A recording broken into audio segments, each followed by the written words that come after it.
Mengapa ambil kereta baru di bising? Memang dalam apa pun tak ada. You boleh rasa dalam yang kosong habis. Okey, sekarang kita tengok ya. Makin lama kita ambil, kita boleh nampak kereta baru tu macam mana. Kita dah buat banyak kereta kan? So hari ni kita bagi reviewkan satu kereta lagi. Kita boleh nampak tak kereta ni dah buka habis, tempat dia berapa kosong ada. Itulah pasal customer akan komplain kereta di bising. Mengapa ambil kereta baru di bising? Memang dalam apa pun tak ada. You boleh rasa dalam yang kosong habis. Pintu sama juga. Macam kosong dia. So kita boleh nampakkan pintu punya hasil. Dalam tu semua besi dia nipis sangat. Tak ada apa benda pun dekat dalam.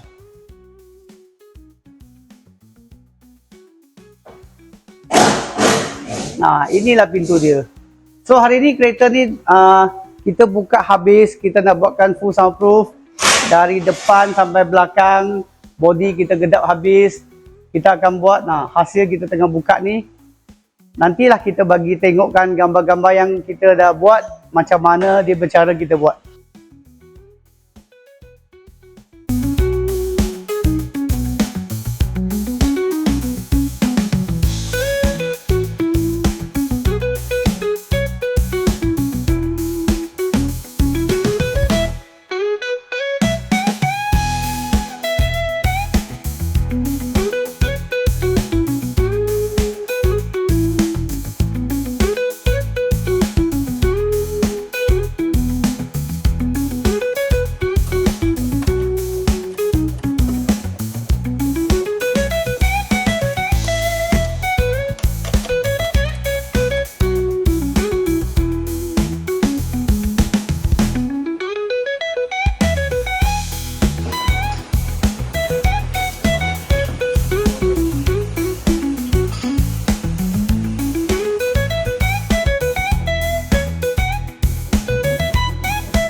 For more information, contact our admin.